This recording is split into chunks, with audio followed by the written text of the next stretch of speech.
Vatican. It seems there is nothing more exquisite, steeped in the muted era of the Renaissance, than this state. The smallest state in the world, and the only one on the planet where the official language is Latin, St. Peter's Basilica. The Vatican museums, which are among the most popular in the world, with a collection of more than 70,000 works of art, including works by Raphael, Michelangelo, Giotto, and Caravaggio. The oldest army in the world, the Swiss Guard, created in the year 506, it still wears costumes in the spirit of the Renaissance and has become a modern icon of the Vatican. But there is another side to the coin. Welcome to one of the most mysterious places on Earth. Mysticism, scandals, the attention of millions of believers attracts the Vatican. This is the epicenter of Catholicism in the world. But what is hidden behind these walls? Now you will find out why this, and this is not a coincidence and not some conspiracy theory, but the most practical thing there is. It's time to uncover the secrets of the Vatican and see why it needs a single world religion. Let's go! World Bank, World Health Organization, Interpol. There are already enough global structures on the planet that are promoted by cunning rulers. The only things missing are a single ideology and a single religion. And it's easiest to do this based on the already established major religions. But before we talk about the Vatican, it's very important to examine the Gnostic myth, which is considered fundamental in most secret orders and Masonic lodges. And Hollywood can help us with this. The Gnostic myth divides the biblical God into two gods, of the higher, unknowable good God-Father and the evil God-Creator, Demiurge. The world in which we live was created by an evil God. It is a prison for man and is considered evil. Yet within man is a divine spark, a spirit that must free itself from the material world and return to the God-Father. Lucifer is a messenger of the good God. He infiltrated paradise in the guise of a serpent and awakened the first humans to taste from the tree of knowledge of good and evil. Thanks to this, they saw that they are puppets of the evil Demiurge, and paradise is actually a prison in which they are held. This is the scenario that most Hollywood anti-utopias are written by. The Truman Show, The Matrix, Oblivion, Equilibrium, 5 for 5 Vendetta, The Hunger Games. The plot of all these films is actually very similar.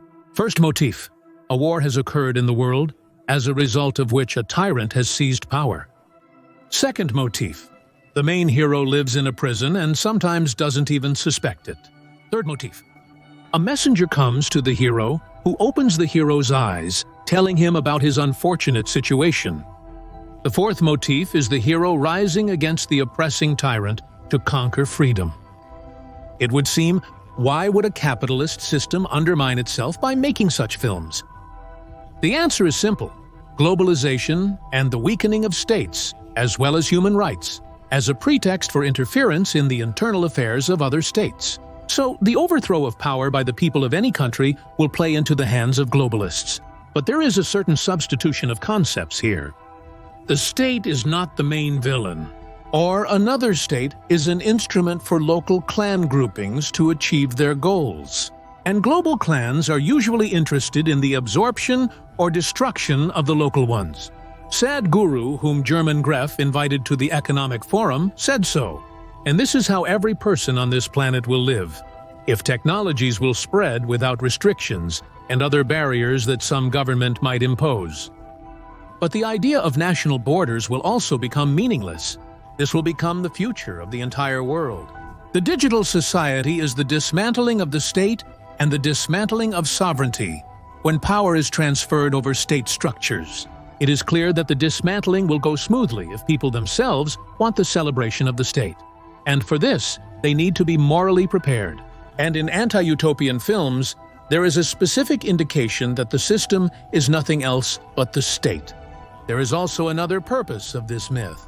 The purpose and life of a person in our modern world is extremely simple and banal, and it is the acquisition of material goods, in other words, consumption. But since many understand that this is a fairly low level of desires, a more elevated image was created.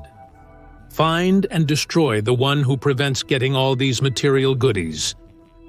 Okay, you say, but what does the Vatican have to do with this?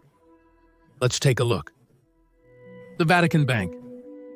The Vatican has a dual status.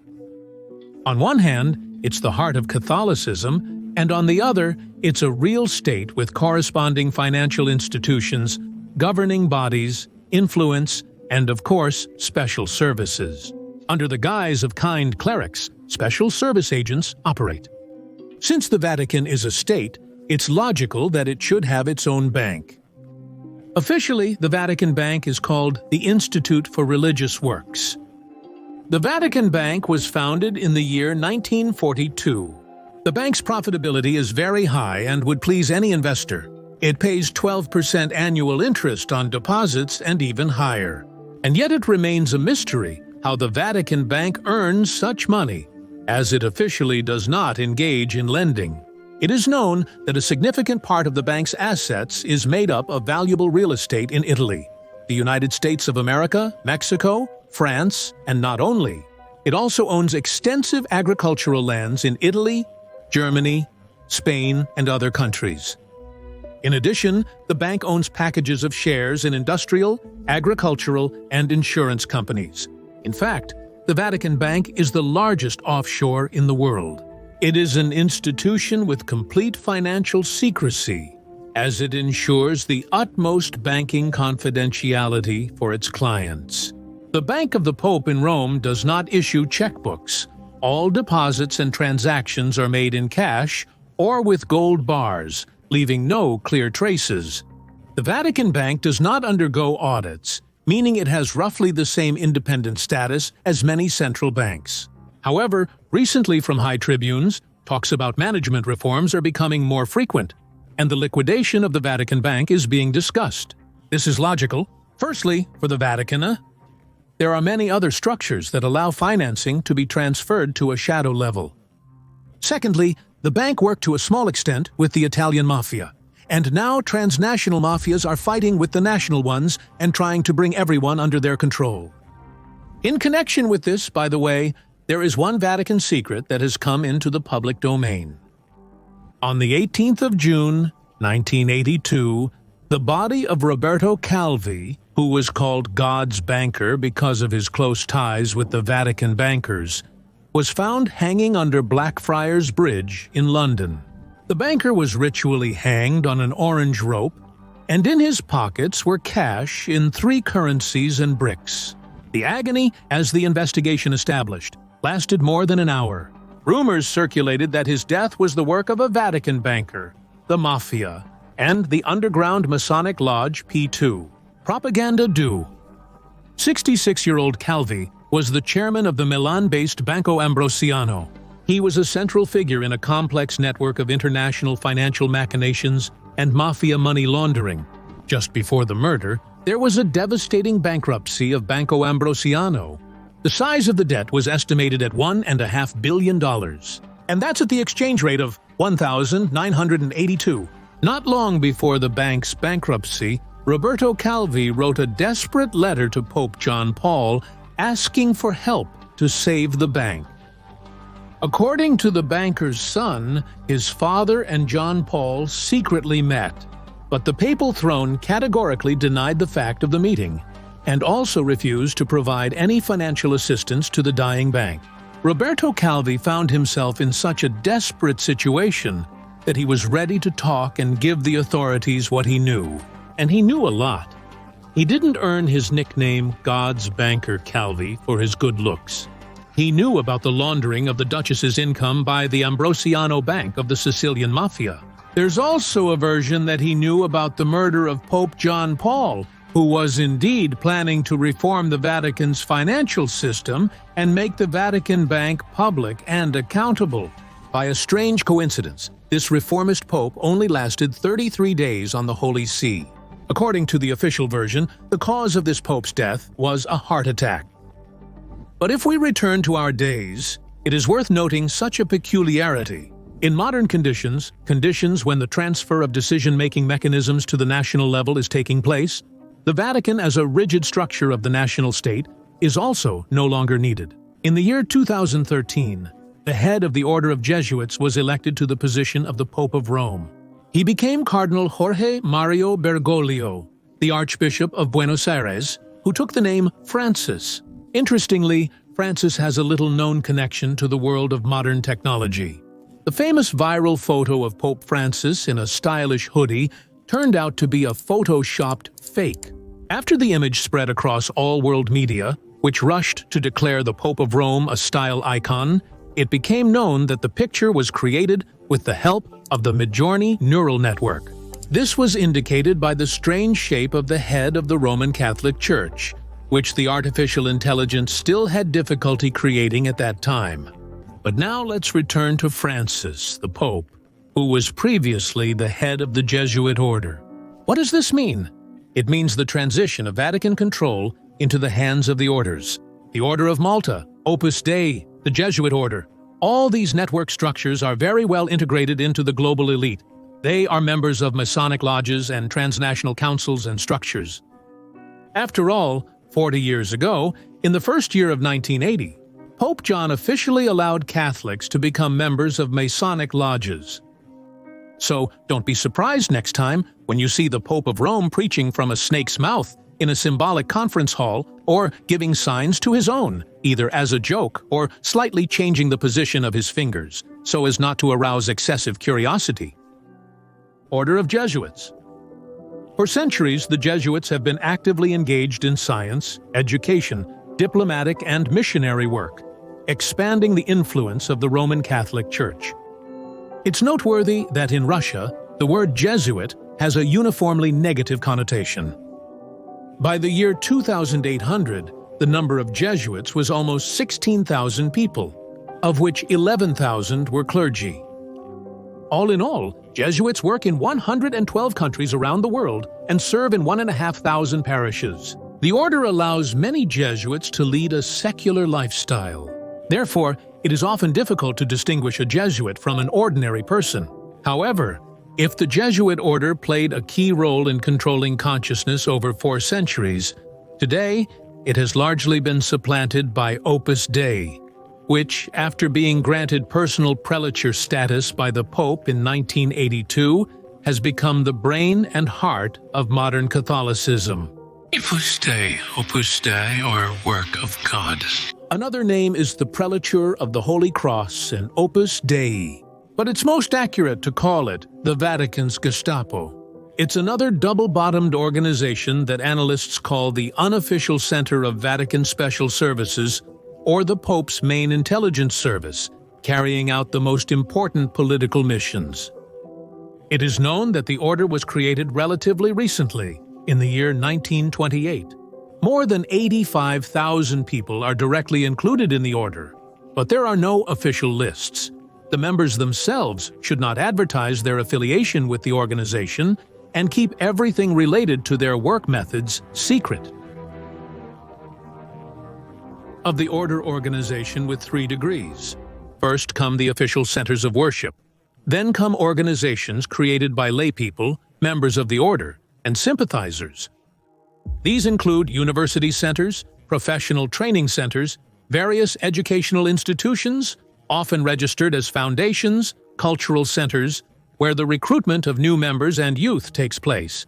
And finally, the third level includes financial, political, and ideological institutions, not connected with the order on a religious level, but created by people of influence. These institutions are so covertly embedded in the order's structure that it's practically impossible to identify them. According to the latest data, it is Opus Dei that is lobbying for various economic interests of the Vatican, promoting its people in various countries to leadership positions, attracting resources to the Vatican, and influencing political decisions in many states. Second Vatican Council. From 1962 to 1965, the so-called Second Vatican Council took place in the Vatican, during which a number of important documents related to church life were adopted. In particular, the primacy of the idea of ecumenism was proclaimed, the presence of truth in other religions, but at the same time, the primacy of the Pope of Rome was preserved. who proclaimed the primacy of the Vatican version of Christianity over all Christian trends in the world. In the Vatican, it was stated that it is more correct and easier to unite only under the banners of Catholicism. But that's not the most interesting part. At the Vatican Council, Jews were recognized as the chosen people. It turns out that the Pope and the Vatican have turned themselves into a center for the unification of religions into a single confession, recognizing Jews as the divine people. Such an attitude towards Jews is not accidental. It exists not only in Judaism, but also in Masonic lodges, which use in their rituals the sacred symbolism and legends from the Kabbalah of religious, mystical, occult, and esoteric currents in Judaism. The documents of the Second Ecumenical Council were compiled together with the Jesuits and representatives of Judaism, including the Masonic order B'nai B'rith, which translates from Hebrew as Sons of the Covenant. The purpose of these documents is to change the attitude towards Jews of representatives of other religions, including Islam and Orthodoxy. And in fact, this means the transformation of Catholic Christianity into Judeo-Christianity. The Vatican is working on creating a single religion while simultaneously liberalizing Catholicism. This is clearly manifested in the form of cautious steps towards the recognition of same-sex love and same-sex marriages. Yes, while the Church officially does not recognize either, it calls not to subject them to discrimination and persecution. Thus, the Roman Catholic Church is killing two birds with one stone. On the one hand, it defends its non-traditional orientation servants. On the other hand, such calls give hope to the believing part of the lesbian, gay, bisexual, and transgender community that religion will soon approve and recognize the norm. And such relationships. From the very first days of his ascension to the throne, Pope Francis consistently advocates for the liberalization of church doctrine. He has already proposed for bishops to consider a document that stated that lesbian, gay, bisexual, and transgender representatives possess talents and virtues that can serve the benefit of the Christian community. The main motif with which this is conveyed is the motif of suffering. Secrets of the Pope's Conference Hall. This hall is also known as the Paul VI Conference Hall or the Papal Auditorium. It is partially located in the Vatican and partially in the city of Rome. Named in honor of Pope Paul VI and built in 1971 by the Italian architect Pier Luigi Nervi, it can accommodate 6,300 people who can face a bronze statue of the Resurrection by sculptor Pericles Fazzini. The simple curvature of the building may seem unattractive from the outside, but it's only part of the overall picture. Here, compare. And pay attention to the wide spine, narrow, round front part, eyes in the middle, nostrils in front, and the curved upper part. There are two windows on both sides of the building, which resemble eyes. They are made of stained glass and are located approximately in the middle of the building on both sides. In the center of the eye shape, there is a slit that resembles a reptile's pupil.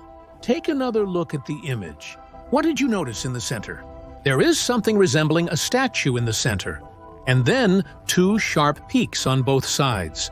The roof and the sides of the building also resemble the scales of a snake. Here is another image to give you an idea of the construction and the feeling it gives off. Now, think about this for a moment. If the whole building resembles a snake's head, it will be much harder to ignore. Was all this designed and built by chance? The reality is that there is a clear reason for this picture. It creates a clear impression that Dad is making snakes out of pasta. But why is this symbolism used so openly? At an event in California called Contact in the Desert, David Wilcock, an ancient occult researcher, mentioned during an interview that world leaders believe they must convey their intentions to humanity, essentially to get our permission to enact them. This is manifested in the form of rituals during mass sporting events, in symbolism within society as a whole, in cinema and in music. The secret and elite representatives consider it their duty to communicate and program people's consciousness through hidden symbolism. Acting on the subconscious, symbolism suppresses the will and instills submission to the greatness of the rulers. The secret signs of the Vatican.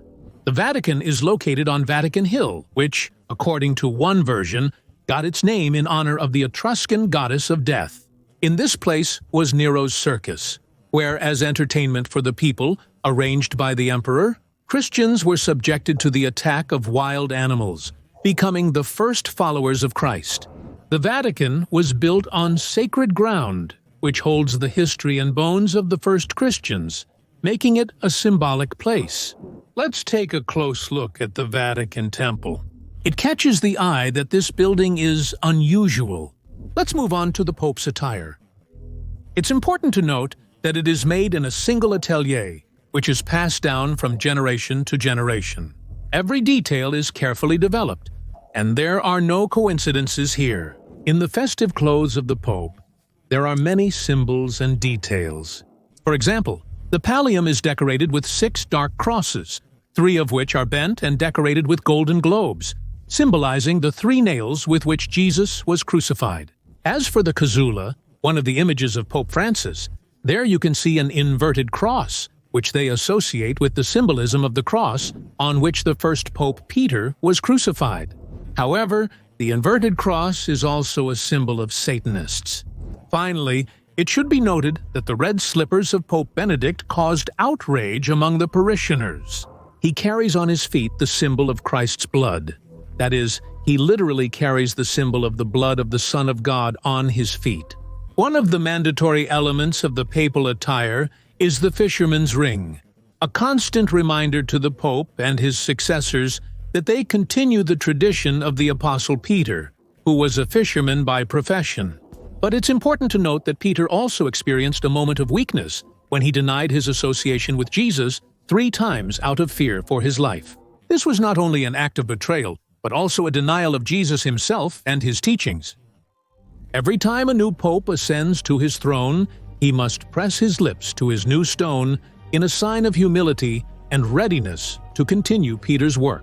But again, we hear about the continuation of Peter's work, not Jesus, which makes one think about the values that are passed on through the fisherman's ring. During the Pope's services, they put on a tiara, a headgear adorned with various symbols. Originally, the tiara consisted of 2 levels, which symbolized the temporal and spiritual power of the Pope. Later, a 3rd level was added. The 3 levels on the Pope's tiara symbolize his supremacy over the entire world. On the tiara of the Pope of Rome, the title Vicarius Filii Dei is inscribed, which translates from Latin as Vicar of the Son of God. Some researchers have noted that if you add up the numbers of the letters of this title, you get the number 666. A whole scandal arose around this number. The Pope's defenders began to assert that this was just a grammatical error, as the correct spelling of this word should have been vicarious, as there is no ending namic in Latin, but there are endings of the letters V and U. But, despite this assertion, no one is in a hurry to correct the mistake. The Pope's robe also has a symbolic meaning. It's interesting to note that Pope Paul made changes to the design of the papal cross, and was the first to use a staff with a curved crucifix and a distorted figure of Christ. Such crosses were used by black magicians of the Middle Ages to denote the biblical concept of the mark or beast, and they represent an ancient satanic symbol. This raises questions about the role of this symbol in modern church symbolism and its true roots and meaning. Let's also pay attention to the emblems of the Catholic clergy. Of course, all this is nonsense, not what some were hindered by. Although if we talk about intergalactic missionaries, then, by the way, the largest binocular telescope Lucifer in the world belongs to the Vatican. The papal throne has its own astronomers and consultants on ufology issues. The Vatican has its own space program, which surpasses many states in terms of information and technological equipment. The Vatican leans towards the idea that extraterrestrials might exist, but only under the condition that God created them as well. The Vatican state astronomer, imagine there is such a position, Guy Consolmagno declared that there is not just our civilization in the galaxy, but others as well. The Vatican astronomer shared this a few years ago at a conference in London. He noted that aliens, like us, should also have a soul. The Vatican has been addressing the theological implications of aliens for over 2 decades. Back in the 1990s, the Pope agreed that they exist. So it can be boldly stated that the Vatican has recognized the existence of extraterrestrials, and the Pope declares that if an alien came to him with a request for baptism, he would perform it, because if the Lord gives him a trial, he is not entitled to refuse it. The doors of the Church are absolutely open to everyone, even to aliens. The Pope intends to baptize both foreigners and inhabitants of other planets, even if he has to press tentacles instead of fingers, because the main thing is not this, but another saved soul, even from another galaxy. Another mystery of the Vatican is associated with the name of Pope Pius. He is usually referred to as the Hitler's Pope for supporting the Nazis. According to the official version of the Vatican, Pius was simply a soul, spreading brochures in Germany that criticized Nazism from a Christian point of view, and also saved more than 800,000 Jews from extermination in Eastern Europe. His meetings with the German leadership had nothing to do with cooperation with Hitler, but there is evidence in favor of the fact that this is just a false image of Pope Pius that the Church wanted to create. The fact is that the Vatican has still refused to publish important documents about its activities during that era, and many data assert that the Pope definitely helped Hitler in his rise to power. John Cornwell, a respected academic and Catholic, is one of the people who initially wanted to find evidence proving the Pope's innocence. And that was the only reason he was allowed to review the documents. But instead, he found confirmation of the accusations. Not only did the Pope despise Jews, associating them with filth and refusing to help them, but he also deliberately undermined Catholic opposition to Hitler. He was also against black people, calling them aggressors and troublemakers. In general, Pius had a lot in common with Hitler, not least because of his ideological commitment to absolute power. Pius refused to speak out against Nazism even after the start of the Holocaust. And, of course, one of the main secrets of the Catholic Church is the Vatican Library. How is the book repository of the Holy See organized? It can be divided into 4 parts conditionally. The first one is open. It contains approximately 1.5 million books and manuscripts. The second one is closed. 150,000 sources. The third one is secret. The catalog is missing. The fourth one is top secret. Now, let's go through the list. The open part represents a classic library, with spacious, light-filled halls. Access to the Apostolic Library is open to anyone who can justify such a need. Usually these are specialists of various kinds who are writing dissertations or scientific works. To get a pass or subscription, you need to submit documents to the Admissions Commission. Desired guests of the professor are from classic Western universities. For birds, a recommendation letter is easier to get by. Admission can be denied without explanation of reasons. Books can be copied. Moreover, a project to digitize them has been launched since 2014. The closed part is now called the Vatican Apostolic Archive. It was renamed, and it previously bore the ominous name of the Vatican Secret Archive. This archive is considered the personal property of the Pope of Rome. It contains significantly more interesting documents, accessible to a limited circle of people. The list of selected is personally confirmed by the Vatican's State Secretary. Therefore, global-level recommendations of a very serious nature are necessary. The closed archive is located in the basement of the open one. Only Vatican officials have access to the third secret part. Here, foliants, brought from all corners of the world, are stored in former Roman catacombs. As for the top secret part, it can be characterized as a personal collection of books of the Vatican's cardinal librarians. Over the centuries, countless books have passed through their hands. The most valuable were transferred to especially protected premises.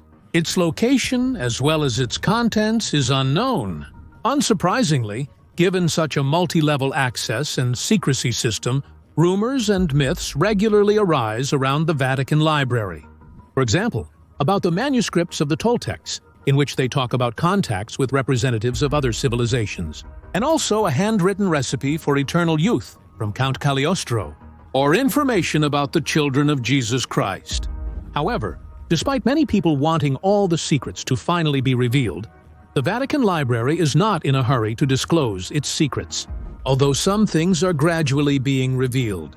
For example, the true reason for Giordano Bruno's burning at the stake has recently become known. Why was it made a matter of public concern? Well, most likely, to correct its reputation in the matter of the most shameful burning of a heretic by the Catholic Church using the disclosed archives of the Inquisition. Whether they managed to do this or not, let's watch. The history of the question is as follows. In 1925, the prefect of the Vatican's secret archive explained that 37 years ago, they found the Inquisition case of Bruno there, but then Pope Leo ordered to hand over the case to him personally and hid the documents. It took another 15 years to search for the folders, and only during the Second World War was the case published. Then it became clear for the first time that Bruno's biggest heresy was not heliocentrism at all, but the idea of multiple inhabited worlds in the universe. But what is this idea, and why does the Catholic Church view it so hostilely?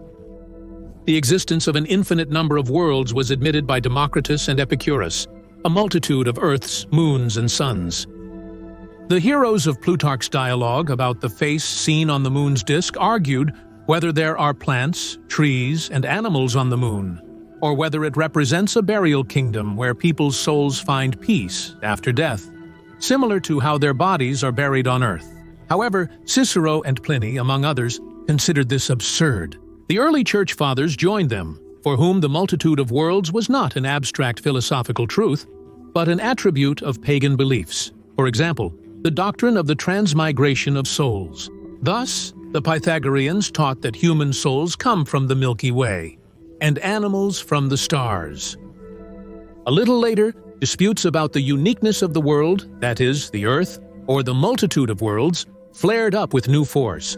Athanasi Alexandriski insisted that the world is one because God is one. To think otherwise was considered dishonest, absurd, and insane, but not yet heretical.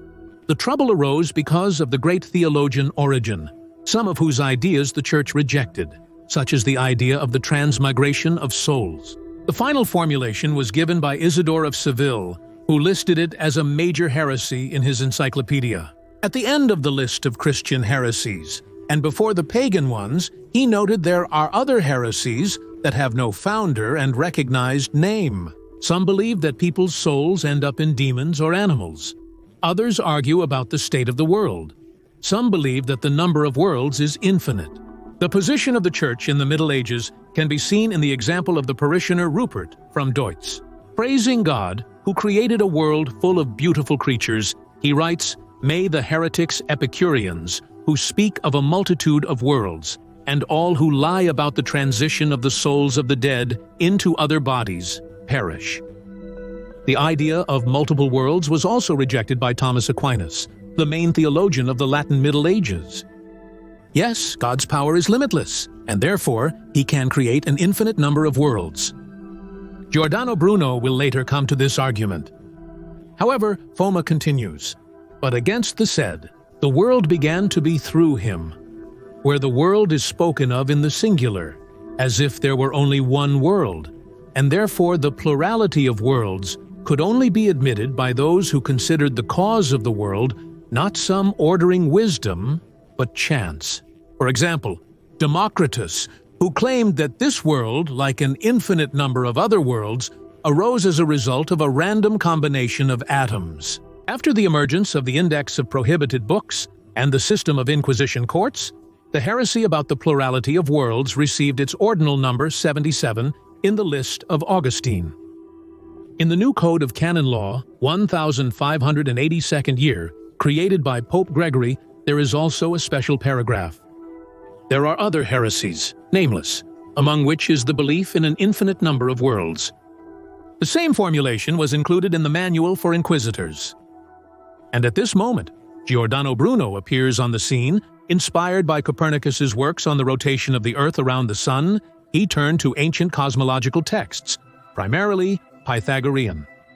There he read that stars are also worlds, the universe is infinite, and human souls are reincarnated, and he incorporated these ideas into his system. For example, in the book on the infinity of the universe and worlds in the year 1584, Bruno asserted that the omnipotence of God allows him to create not one, but 100,000 and even an infinite number of worlds. Bruno quoted Epicurus, Lucretius, and wrote about the infinite universe in other works, printed in Protestant countries beyond the reach of the Inquisition. But Bruno made a mistake that cost him his life. He went to teach the art of memory to the Venetian aristocrat Giovanni Mocenigo, who in 1592 wrote a complaint against him to the local Inquisition. I, Giovanni Mocenigo, confess under obligation of conscience and by order of the confessor that I have heard many times from Giordano Bruno, when he conversed with me in my house, that the world is eternal and there are infinite worlds, that Christ performed many miracles and was a magician, that Christ died unwillingly and as much as he could tried to avoid death, that there is no punishment for sins, that souls, created by nature, move from one living being to another. He spoke of his intention to become the founder of a new sect called the New Philosophy. He said that the Virgin Mary could not give birth, that monks disgrace the world, that they are all lepers, that we have no evidence. Does our faith have merits before God? The Church considered these accusations serious enough to transfer the case to Rome. The investigation dragged on for 7.5 years, primarily because the inquisitors were not eager to destroy Bruno, a Dominican monk who became a Calvinist, but who also fled from the Protestants. Therefore, it is extremely important which of the accusations the philosopher denied and which he insisted on. For example, Bruno vehemently denied that he had ever renounced faith in miracles created by the Church and the Apostles, or that he taught something contrary to the Catholic faith. On the contrary, the idea of a multitude of worlds created by an omnipotent God, the idea of infinite space of the universe, Bruno passionately defended in the face of his accusers during many interrogations, not considering these views heretical. For Bruno, these were philosophical ideas, in no way undermining the truths of faith. He had some grounds to think so, partially. The Inquisition was relatively lenient towards philosophers. So, a certain Girolamo Borri was arrested for a year for teaching about the mortality of the soul and keeping forbidden books, but was later released. Francesco Patrizzi was questioned by the church authorities and released. They even allowed him to teach Platonic philosophy at the University of Rome. However, the inquisitors considered Giordano Bruno not a philosopher, but a Catholic monk who had renounced his faith, and they treated him more harshly. Studying his works, on January 14, 1599, they presented a list of 8 heretical statements, which have not survived to this day, and demanded that he renounce them. Bruno refused. In April and December, they turned to Bruno again, and he again stated that he had nothing to repent. After the third, final attempt at reasoning, on January 20th of the same year, his works were banned, and the thinker himself was condemned as a heretic persisting in his delusions. In the assertion of the multiplicity of worlds, unlike doubts about predestination, unprophesied enchantment, or the divine nature of Jesus Christ, is found in all the charges advanced against Giordano Bruno, and he never denied it, as all the witnesses attest. By the way, a curious confirmation of the seriousness of this accusation is the letter of the imperial ambassador in Rome, Johann Wachler, to the same astronomer Kepler.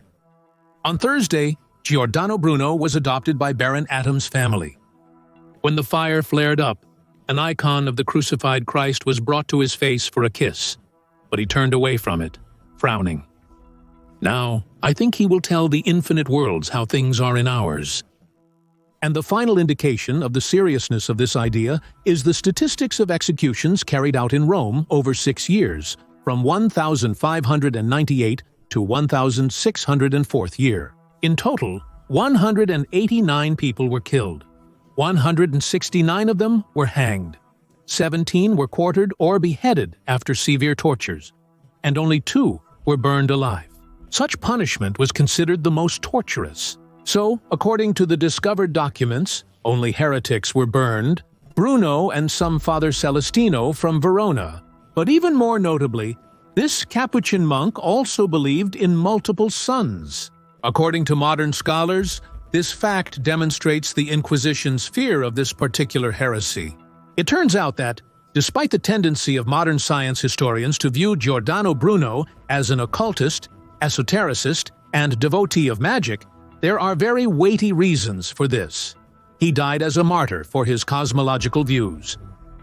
However, the conflict between Bruno and the Inquisition was not a conflict between science and religion, but rather between philosophy and religion. The Church dealt harshly with Bruno, not simply because he had thrown off his cassock and faith.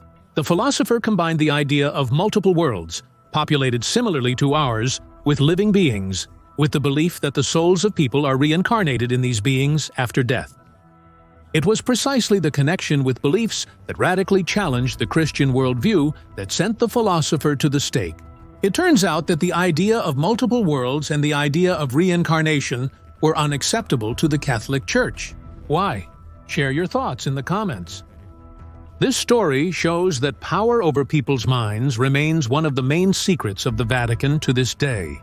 Thank you for watching, and see you in the next episodes on our channel.